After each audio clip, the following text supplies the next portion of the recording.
Beberapa orang di belakang bekerja sama menyerang Xiao Yan, semuanya tampak seperti yang mulia, merasa bahwa mereka memiliki peluang untuk menang.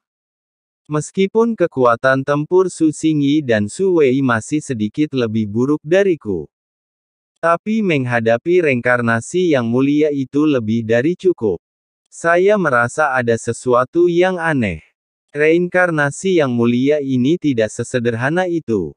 Jika kalian tidak berhati-hati, kalian berdua akan jatuh ke tangannya. Pria yang selesai berbicara meletakkan tangannya di belakang punggung, dan alisnya terlihat heroik tetapi juga kuat. Begitu orang ini berbicara, yang lain menunjukkan rasa hormat, dan tidak ada yang berani membantah sepatah kata pun. Saudara Suanzan memiliki penglihatan jangka panjang, namun kami sombong. Jika saudara laki-laki Suanzan mengambil tindakan, dia akan dibunuh dalam sekejap. Secara alami itu adalah orang terkuat ketiga di seluruh sensi. Jarang sekali, dan hampir tidak ada orang yang telah sepenuhnya membuka 9 sumber. Bahkan reinkarnasi dari Yang Maha Tinggi adalah tingkat pertama. Begitu pasukan Taiksu saya masuk, itu akan menjadi pertempuran tanpa ketegangan apapun. Pria yang ingin melawan, Xiao Yan memiliki ekspresi muram di wajahnya. Dihadapkan pada kata-kata menyanjung ini, dia tidak mau memperhatikannya. Dia tahu bahwa itu hanya karena dia lebih kuat sehingga dia membuat kata-kata itu menyanjungnya.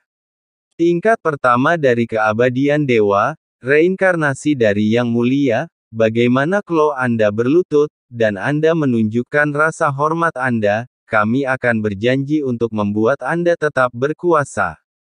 Su Xingyi sepertinya telah memasuki kondisi bertarung, dan seluruh dirinya menjadi sedikit gila. Jadi kata-katanya juga sangat arogan. Xiao Yan berkata, saya telah membunuh begitu banyak Yang Mulia, Su Qiantai, berapa banyak yang telah Anda lahirkan, dan seterusnya. Xiao Yan mencubit dagunya dan tetap tenang, menatap dua orang di depannya, satu kuat dan satu kurus, dan berkata perlahan. Mereka yang mengetahui nama lelaki tua itu, hanyalah sampah, mereka akan selalu mati.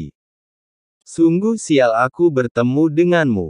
Tapi harap diingat bahwa hari ini Yang Mulia ingin membunuhmu.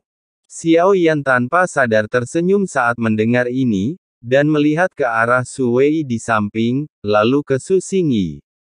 Itu sebabnya kamu begitu gila sehingga kamu bahkan tidak berani sendirian, dan kamu perlu bergabung.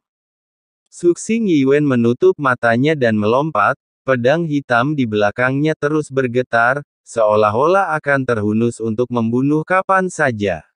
Apakah menurutmu ini hanya untuk menghormati statusmu, bukan karena aku tidak bisa membunuhmu sendirian? Su Wei, mohon minggir dulu. Aku bisa membunuhnya sendirian. Su Xingyi tampaknya telah mendapatkan kepercayaan diri, dan ada rasa kegigihan saat energi dan darahnya melonjak, menyebar dalam pikirannya bahwa dia ingin menghadapi Xiao Yan sendirian saja. Ada sesuatu yang aneh dalam cara dia memandang Su Xingyi, seolah-olah dia sedang melihat orang bodoh. Dia tidak membantah, tetapi dia benar-benar menyingkir.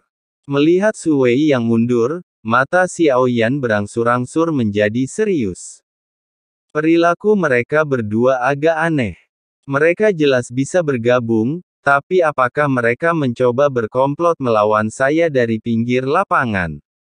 Xiao Yan sedikit menyipitkan matanya, apapun yang terjadi, dia harus berhati-hati. Apakah kamu siap? Saya akan mengambil tindakan. Tekanan dahsyat itu hilang. Tangan medis Su terulur ke depan, dan pedang jiwa Sumi yang tergantung di belakangnya mengembun di telapak tangannya. Cahaya hitam dari ujung pedang tertelan, dan cahaya hitam berubah menjadi energi hitam yang tak terbatas dan menyebar secara tiba-tiba. Meskipun itu juga merupakan pedang pengejar jiwa Void, itu benar-benar berbeda dari apa yang dia lihat sebelumnya, seperti surga. Dapat dirasakan dengan jelas bahwa orang ini pasti telah menghabiskan banyak usaha untuk mencari pedang pengejar jiwa. Saya tidak tahu berapa banyak makhluk sensi yang terbunuh. Saya mendengar. Yang Mulia mendengar Anda adalah penjaga dunia sensi, tetapi jiwa-jiwa mati yang saya lihat bahkan tidak menunggu Yang Mulia menyelamatkan mereka sampai mereka mati, atau bahkan mati secara mengenaskan. Anda benar, mereka mungkin tidak tahu bahwa penguasa sensi, yang diyakini oleh ribuan makhluk, hanyalah sampah pada tingkat keabadian pertama. Sekarang semakin sulit untuk melindungi diri sendiri, Yang Maha Tinggi hanya legenda, sensi mengganti namanya menjadi Taiksu. Sebelum Su Xing mengambil tindakan berulang kali, dia mencoba menyerang pikiran Xiaoyan secara verbal. Namun nyatanya, dia tidak tahu bahwa kata-kata untuk mengurangi peradangan ini tidak ada apa-apanya dibandingkan dengan pedang pengejar jiwa Sun Ming di tangannya.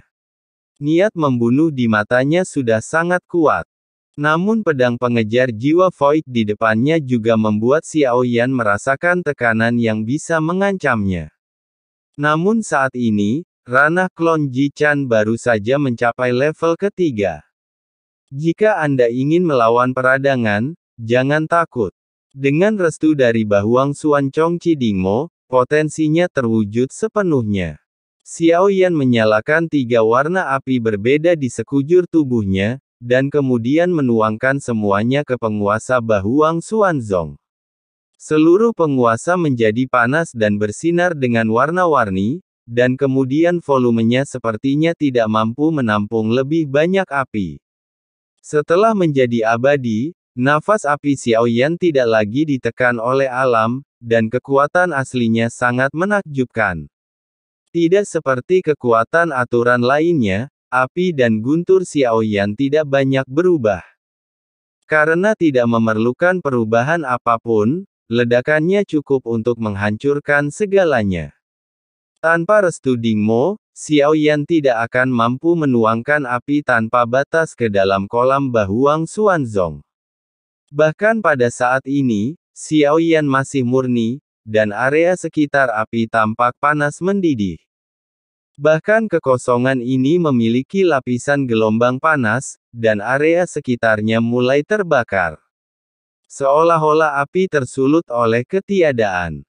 Su Xingyi menyadari ada yang tidak beres dan tidak berani mengatakan omong kosong lagi. Karena dia telah membuat Xiaoyan kesal, fluktuasi yang memancar darinya kurang tepat. Dia mengangkat tangan yang memegang pedang pengejar jiwa dan gemetar terus-menerus, lalu mengangkat tangannya. Akan runtuh. Namun, saat ini, dia juga mendengar omelan di telinganya. Tiba-tiba ada kilatan cahaya di depan mataku. Kemudian kegelapan menyelimuti dirinya. Xiaoyan telah menggunakan metode ini beberapa kali, tetapi mustahil bagi mereka untuk memahami prinsipnya. Sosok Su Xingyi pasti masih sama. Api ilahi, tebasan pemecah kekosongan. Dalam pertarungan ini, ada 3 tebasan dan 1 tebasan lebih baik dari 1 tebasan. Mendengus. Xiaoyan mengayunkan Bahuang, penguasa Xuanzong dengan kecepatan yang sangat lambat, namun kekuatan luar biasa meletus dari kertas itu, seperti meletus dari gunung berapi. Api 3 warna dibungkus dengan kekuatan untuk memusnahkan segalanya, berubah menjadi bayangan, dan mengeluarkan api sepanjang 1000 kaki di kehampaan. Namun, meskipun cahaya pedang hitam Su Xingyi tidak mencolok, ekornya sama mencengangkan dan menakutkannya. Ketiadaan energi merah mengejutkan api dan cahaya hitam yang menyelimuti satu sama lain. Su Xingyi tercengang, matanya kosong dan dia belum pulih dari keterkejutan. Kemudian Xiaoyan menyeret api yang tampaknya berat, serangan kedua. Api yang kedua lebih tebal dan lebih kuat, berpotongan dengan yang pertama dan menumpuk satu sama lain. Kali ini, bang-bang-bang membuat ledakan keras, dan pedang serta lampu hitam terus-menerus ditelan. Jelas sekali bahwa Xiaoyan lebih unggul. Tapi di saat yang sama, virtual. Xing Yi bangun. Wajahnya pucat dan ada ketakutan di matanya. Lakukan dengan cepat. Su Wei, yang telah mundur ke samping tiba-tiba menyerang, tiba-tiba muncul di belakang Xiao Yan pada saat ini. Sosoknya bergegas keluar, tinju di pinggangnya telah terisi untuk waktu yang lama, dan dia langsung menuju ke arah Xiao Yan.